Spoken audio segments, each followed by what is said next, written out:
Namaste. Let's talk a little bit about pranayama.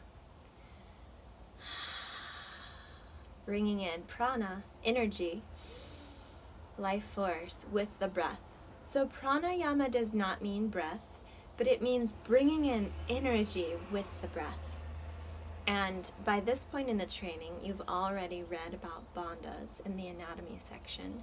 So combining pranayama with the bandhas is an excellent way to pull the prana into the body and then engage those locks and retain some prana. That's as an aside and for your advanced practice. I've prepared some notes and other examples of pranayama that you can see in this installment of the training. The teacher that I learned pranayama from, in addition to my 200-hour and my 300-hour yoga trainings, we dabbled in pranayama, but I also had the extreme honor of being with Dr. Balasubramanian. He's an oncologist at Duke who happens to be Indian, so he's got these two really just influential backgrounds in his life. He's a medical doctor, and he grew up with the practice of yoga. So he is currently doing research with oncology patients to prove that breathwork, pranayama, can treat cancer. His whole idea is that as we breathe, and as we breathe correctly, we can create saliva, and in the saliva holds these enzymes called immunoglobulins. Immunoglobulins improve our immunity and they fight infection. So this is a really interesting and incredible time of research. And unlike other things in the medical community, Dr. Balasubramanian is so open to sharing his research. What he wants is for more and more and more doctors to begin to study saliva and the salivic response within the body and how it just boosts immunity. And this could be a very simple cure for a lot of disease that troubles us. But I got to attend a seminar with him and do some of these practices with him, which was incredible. And I highly recommend his book, Prana Science, which you'll see below. So let's just do 3 basic pranayamas together. And these are ones that you can do on your own every day with your family and as a yoga teacher in your class with your students. You'll find a way to work them in quite easily. So begin by just sitting in a comfortable position. I've got my legs in easy pose. I think I'm going to pull one leg into my lap, come into a half lotus. For no other reason than it just feels really good to get that stretch in my hip flexors. So that's how I'm going to be today. The first breath we'll do is breath of fire. This is not a breath that I typically will do, but it must be 45 degrees outside right now, and so I'm willing to do the breath of fire. If you have someone who has an autoimmune disorder or any other kind of inflammatory condition within their body, breath of fire is not great. We don't want to increase the internal temperature when that person is always hot. So I am one of those people. I run hot. I don't enjoy being hot. I'm always trying to cool off. So breath of fire is not one that I normally do. So let's begin with Kapalabhati. This is skull shining breath. So you'll notice that it's going to clear and cleanse out your sinuses and your nose. It increases digestive powers. It reduces bloating and gas. It helps to eliminate belly fat. And the more you practice your Uddiyana Bandha, and while you're at it, you might as well do Mula Bandha. The more you practice your bandhas, the better you'll get at this breath. It's going to heat your entire being. And just in general, stimulate the lungs and the intestines. So This is great for asthmatic conditions, just for increasing lung power in general, as all of the pranayama techniques are. So let's begin. So we're seated comfortably. Breathe normally. I like to have my eyes closed. You don't have to.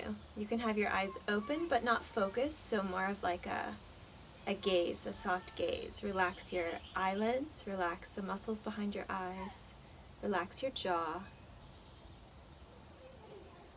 We're going to breathe into the lower belly and then forcefully press out the air. The inhalation is effortless. It's sort of a reaction to the exhalation. So think of like a vacuum bag. We're going to press all the air out of the vacuum and then it just fills itself really easily and naturally. So let's do this together. I can't speak and do it at the same time, but you can rewatch the video as many times as you need to get it.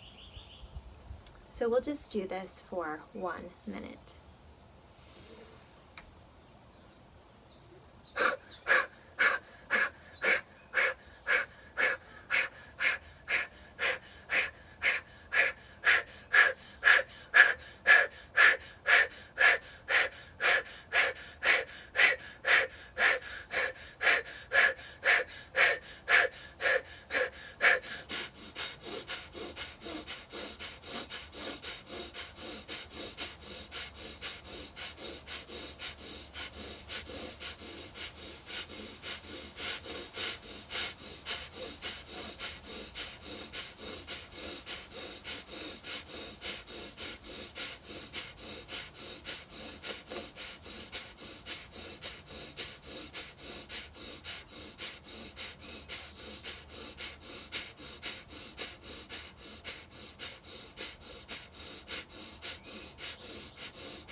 Exhale long and slow. Inhale. Exhale long and slow.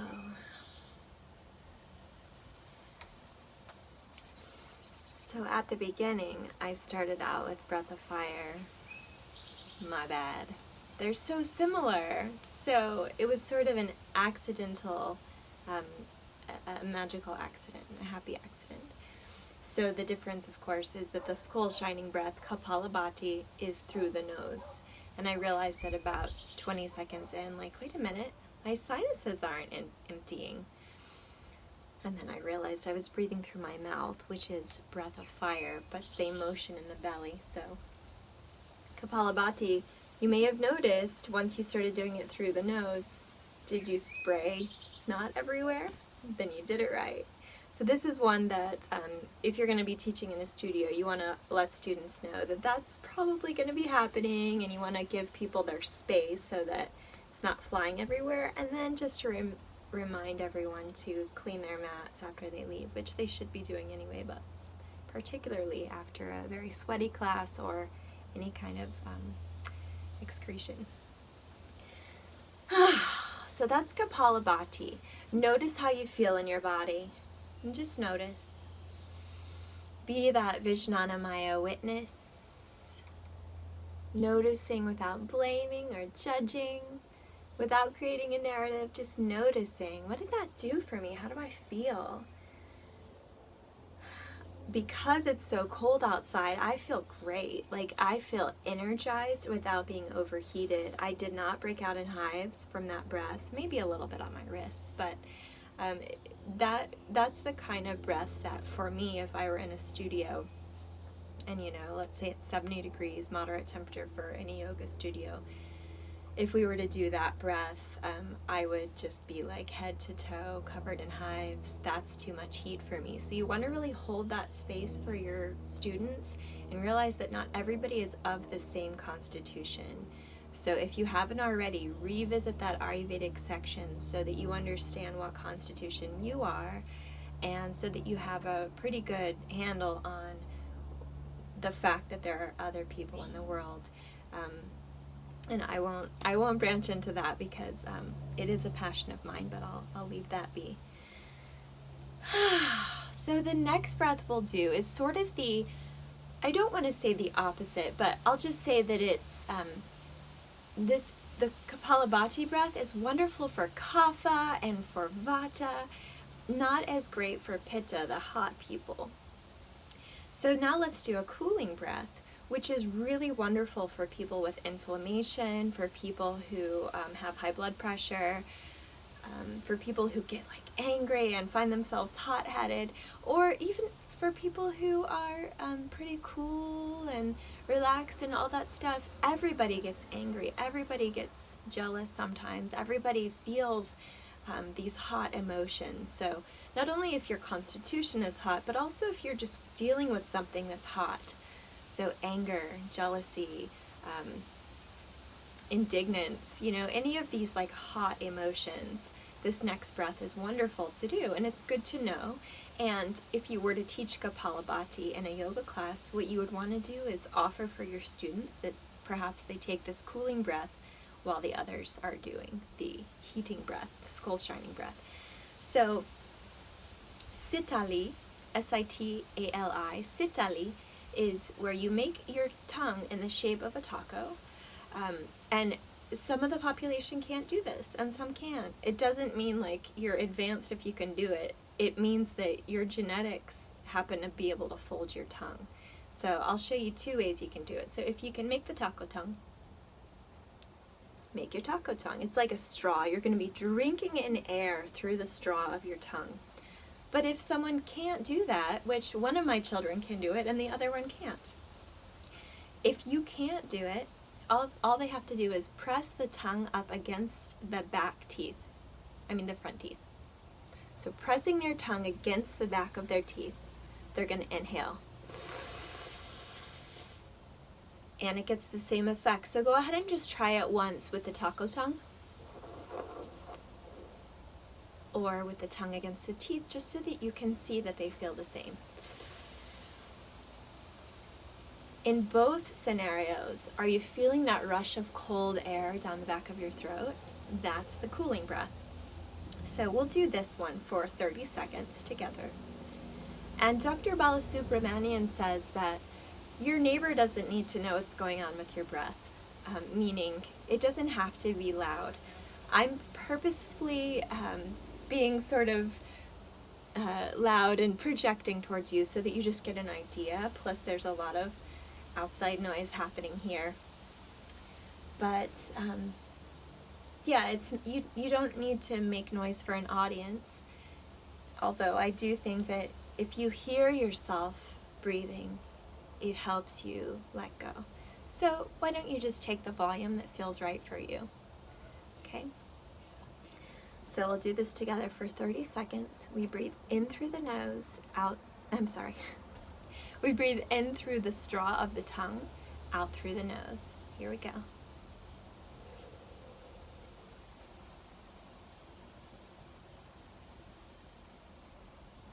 The breath is slow, deliberate.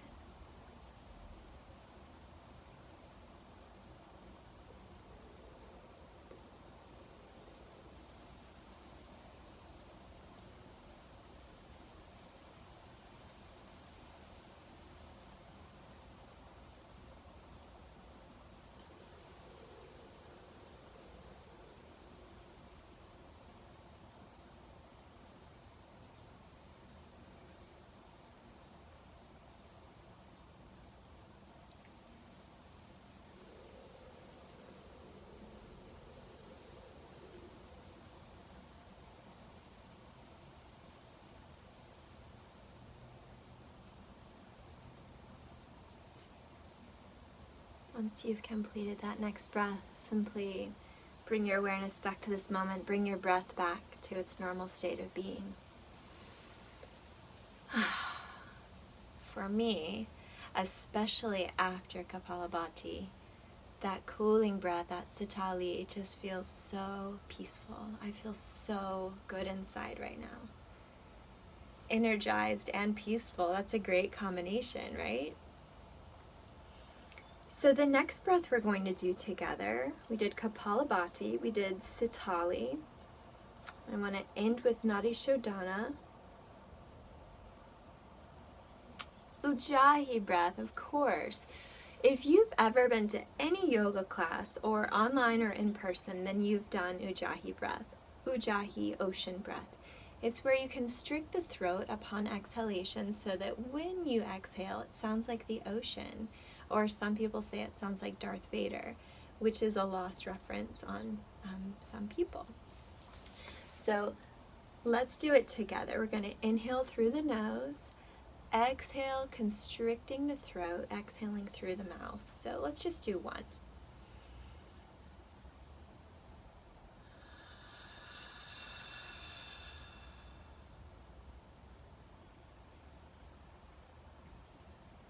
Do you notice that in order to constrict the throat and make that sound, you have to take Jalandhara Bandha?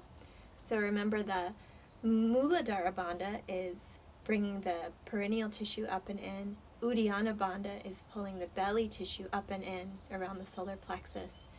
Jalandhara Bandha is by the crown of the head, not the very top of the head, but more back toward that soft spot. The crown of the head is pulled up energetically, the chin tucks. This is Jalandhara Bandha. And you sort of make that bandha just on your own whenever you're doing this breath. So that's just an aside. You could easily combine that for your students, have them do all of their bandhas while they're doing this breath. That's one of the ways that pranayama and bandhas can mix together. So if that sounds interesting to you, go ahead and engage your pelvic floor by lifting that Mula Bandha up and in. Engage your Uddiyana Bandha, bring that belly tissue up and in. Drop the chin slightly, pull from that soft spot. And let's do Ujjayi breath with or without your bandhas. Let's do it for a minute.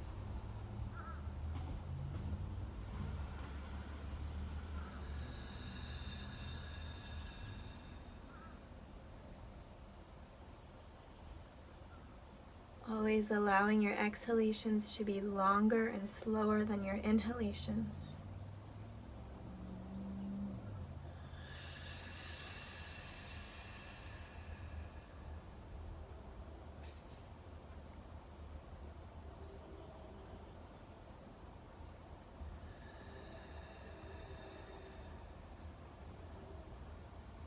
If you're having a hard time holding the Uddiyana Bandha, release it. Try to just hold the Muladhara and the Jalandhara.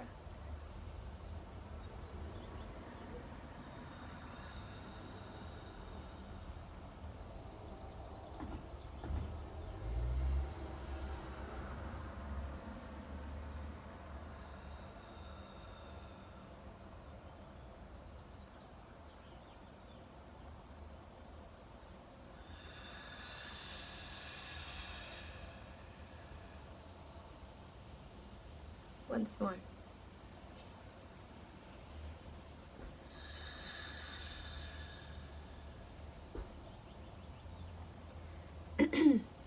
Release your bandhas. Return your breath to normal. Take a nice sigh with me. I'll remind you, and you remind students, that when we can hear ourselves exhaling, we can actually hear ourselves letting go. Remember, every exhalation is a chance to let go of something, both on and off the mat. So even if you don't know what it is that no longer serves you, you can let go of it with every exhalation. And this Ujjayi breath is so beautiful because we breathe in, we breathe out like the ocean, and we can just hear ourselves letting go of this. During the winter season, when people can't breathe as well from various colds and just sinus congestion, so even in the spring, you can offer that people do this breath in through the mouth, out through the mouth. There is no wrong way to do it. There's no wrong way to do it, as long as you're making that sound.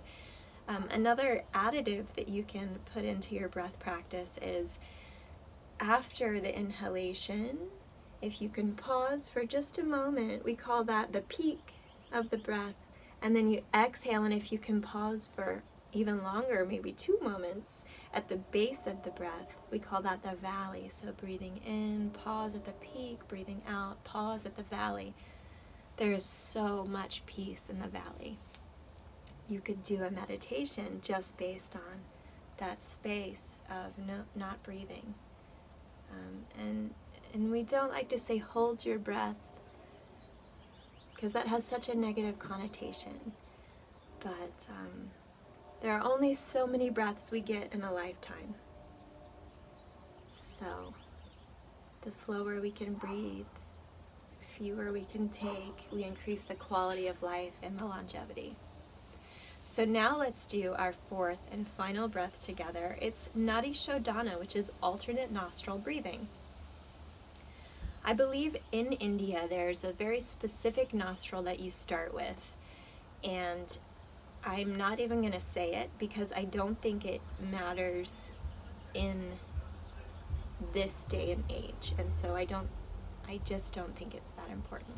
I will say that traditionally in India they use their right hand for the mudra for this, and never the left hand, because the right hand is for eating and touching your face and cleaning your face, and the left hand is for wiping.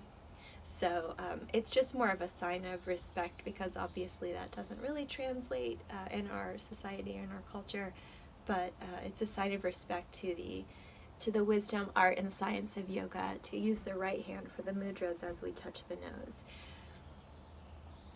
So yeah. So the mudra that I like to use, I call it Call Me Mudra. And you'll also see people do like the I Love You Mudra.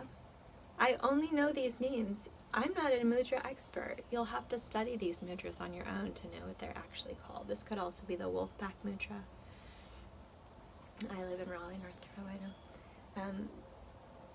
And then I've even seen it like this, which is really difficult for some people. And I think the more we can still hold the sacred act of a thing without getting really complicated in ways that are going to turn people away. Because this breath, above all the other breaths, if you master one breath, this is the one to master. This is for all ages, all constitutions, all people from all walks of life, all over the world. Nadi Shodhana, alternate nostril breathing. It's the one. It brings balance. It's the breath of balance. So the benefits of this pose are that it balances the right brain and the left brain, the right body and the left body, and it also just balances the spirit and the mind. So this is yoga. If you remember, yoke is to join. This breath is yoking. This is a balancing, yoking breath. So take your Call Me Mudra, or whatever mudra you feel comfortable with, but I'll show you what you're going to be doing. Closing the right nostril with your thumb, we're going to inhale through the left nostril. Pause momentarily as you close the open nostril with your pinky. Then open the right nostril and release the breath. Then inhale through the right, close with your thumb, retain, exhale through the left. Then you inhale through the left, exhale through the right. So you get it. The nostril that you breathe in through is the opposite of the one that you're going to breathe out through. And then the one that's already open is the one that you take your next breath with.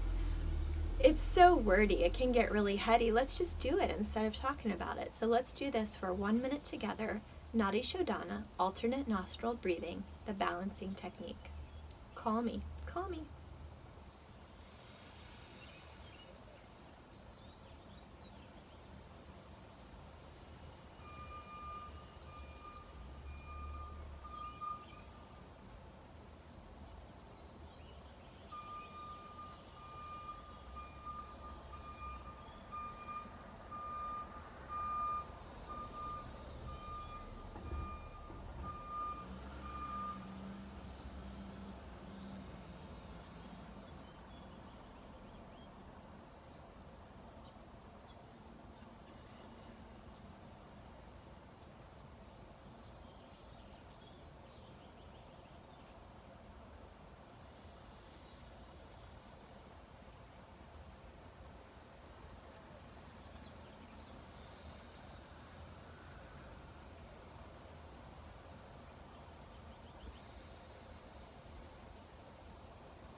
wherever you are, take one more inhalation, exhalation.